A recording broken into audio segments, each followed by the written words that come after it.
Hello everyone, আমরা আজকে আরেকটা ম্যাথ সলভ নিয়ে চলে আসলাম। এটা হচ্ছে বইটার একটা কোশ্চেন ছিল 1920 সেশনের। সো কোশ্চেনটা আমরা দেখি। ফার্স্টে বলছে ভূমি হতে 1 মিটার উচ্চতায় একটি পানির কল থেকে ফোঁটায় ফোঁটায় পানি পড়ছে। প্রথম ফোঁটা যখন ভূমিতে, একটু খেয়াল করতে হবে, প্রথম ফোঁটা যখন ভূমিতে, আমরা একটা ফিগার ড্র করে নিই।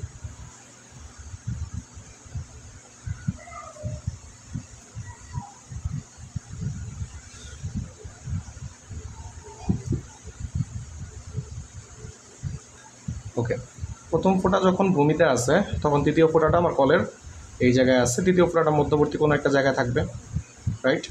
সো আমরা যদি এই জায়গার এইচটা নির্ণয় করতে পারি, পুরোটার উচ্চতা দেওয়া আছে আমাদের, হচ্ছে প্রশ্ন বলছে 1 মিটার, তাহলে আমরা এই অংশটুকু বের করতে পারলেই তো আমাদের হয়ে যাচ্ছে ভূমি হতে কতটুকু উচ্চতায় দ্বিতীয় ফোঁটাটা আছে, রাইট? সেটা বের করা আই থিঙ্ক তোমাদের জন্য কোনো ব্যাপার না, বা সবাই জানো H equal to U T plus half G T square plus half G T square. এই ইউটির কোনো ভ্যালু আছে? উত্তর হচ্ছে না, আদিবেগ ছিল 0। তাহলে আমার এইচ ইকুয়াল টু আমরা বের করতে পারলাম কি, হাফ জি টি স্কোয়ার। এখন টি এর মান নির্ণয় করতে হবে, এই জায়গাটা কতখানি সময় আসছে, এটা আমরা কেমনে নির্ণয় করতে পারবো? আমরা পুরো রাস্তাটা জানি, পুরো রাস্তাটা পার করতে যদি আমরা বের করতে চাই, কোন সূত্র দিয়ে আমরা বের করতে পারি? ইয়েস, পতনকালের সূত্র দিয়ে আমরা টি equal to √2h by G, এই সূত্রে বের করতে পারি, রাইট? পতনকালের সূত্র দিয়ে বের করতে পারি নাকি পারি না? হ্যাঁ, আমরা এই সূত্র দিয়ে বের করতে পারি। T equal to 2h plus √2h by G, এই সূত্রে আমরা বের করতে পারি। সো এখানে এইচ এর মান কত ছিল আমার?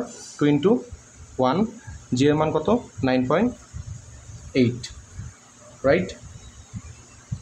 সো এইখানে √2/9.8 হচ্ছে আমার কি, টি এর মান। ওকে, এখন এই জায়গায় আমার টিটা আসলে কি বুঝাইছে? টিটা আসলে আমার এখান থেকে আমরা এটা ছাড়া এটা দিয়েও বের করতে পারি, H equal to half G T square, এটা দিয়ে আমরা বের করতে পারি। তো এই জায়গা থেকে এই জায়গায় পড়তে টোটাল যে সময়টা আসে সেই সময়টা আমাদের বের করছি আমরা, এই সময়টা, রাইট? এখন এইটার অর্ধেক দূরত্ব আমরা যখন দ্বিতীয় ফোঁটার ক্ষেত্রে বের করব, দ্বিতীয় ফোঁটাটা কোন জায়গায় থাকতে পারে? দ্বিতীয় ফোঁটাটার অর্ধেক দূরত্ব থাকতে পারে। এখানে অ্যাপ্রক্সিমেটলি আমার বাতাসের বাধা টাধা এগুলো সব আমরা বাদ দিয়ে দিব। একটা জিনিস মাথায় রাখতে হবে, কোনো প্রবলেম কি এই অ্যাডমিশন টেস্টে খুব বেশি খুঁতায় দিবে না। খুঁতায় দিবে না বলতে গেলে খুব বেশি খুঁতিয়ে তোমার অ্যান্সার বের করতে হবে এরকম কিছু না, অ্যাজাম্পশন দিয়ে অ্যান্সার বের করে দিলেই চলবে আমাদের, বুঝতে পারছি? সো তৃতীয় ফোঁটাটা যখন আমার এখানে আছে, প্রথম ফোঁটাটা, তৃতীয় ফোঁটাটা আমার এখানে আছে, সো দ্বিতীয় ফোঁটাটা আমার মধ্যবর্তী কোনো একটা জায়গায় আছে। সো লেটস সে আমার এরকম কোনো একটা জায়গায় আছে, ঠিক আছে? সো আমরা এইখানে এই ফোঁটাটা এই জায়গা থেকে এই জায়গায় আসতে সময় লাগে টি, যার মান হচ্ছে √2/9.8। সো আমরা এটার মান জেনে গেলাম। সো আমরা এখানে যদি বসায় দিই হাফ, জি এর মান 9.8।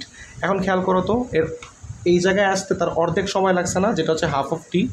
সো আমরা এখানে বসায় দিব হাফ ইন্টু √2/9.8 বা √/হোল দিয়েও আমরা দেখতে পারি। সো এটাকে আমার কী করতে হবে? স্কোয়ার করতে হবে, রাইট? এটাকে স্কোয়ার করলে আমার ভ্যালু চলে আসে, ক্যালকুলেটারে মেরে দিলে 1/4 চলে আসে। ওকে, এখন ভূমি থেকে কত উচ্চতায় আছে, তার মানে আমার এই ডিস্টেন্সটা চাইছে, রাইট? এই ডিস্টেন্সটা কী হবে আমার? আমরা বলতে পারি ভূমি থেকে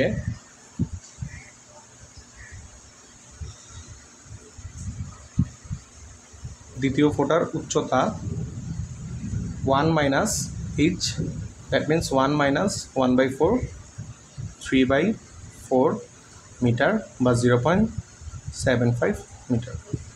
সো খুব ইজি একটা কোশ্চেন ছিল, বাট অনেক টেকনিক্যাল। সো প্রবলেমগুলোকে মন থেকে ফিল করতে হবে। প্রবলেম সলভ করার একটা মেইন ক্রাইটেরিয়া হচ্ছে প্রবলেমগুলোকে যখন তুমি মন থেকে ফিল করতে পারবা তখন তুমি ইজিলি সলভ করতে পারবা। সো আমার এইখানে প্রথম ফোঁটাটা ছিল, এইখানে তৃতীয় ফোঁটাটা ছিল। সো আমার অ্যাজাম্পশন বলে মধ্যবর্তী জায়গায় হচ্ছে দ্বিতীয় ফোঁটাটা থাকবে, যখন প্রথম ফোঁটাটা ভূমিতে, তৃতীয় ফোঁটাটা কলের মুখে, আর এইখানে মধ্যবর্তী কোনো একটা জায়গায় আমার দ্বিতীয় ফোঁটাটা থাকবে, রাইট। সো দ্বিতীয় ফোটাটা থাকলে আমরা এর ক্ষেত্রে এইচ এর মান নির্ণয় করতে হবে। এইচ এর মানের জন্য আমার টি এর মান দরকার। টি এর মান আমরা কোন জায়গা থেকে পাবো? H equal to U T plus half G T square থেকে। ইউ এর মান 0, সো এখানে হাফ জিটি স্কোয়ার থেকে টি এর মানটা বের করে ফেলবো। টি এর মান আসে √2/9.8। টি এর মান বের করা শেষ। এখন আমার টাইমটা কতখানি ইউজ করাবো? হাফ টাইমটা ইউজ করাবো। কেন? আমার দ্বিতীয় ফোটাটা মধ্যবর্তী কোনো একটা জায়গায় আছে। সো হাফ টাইম ইউজ করানো হলে আমার এটার ভ্যালু চলে আসে 1/4 মিটার।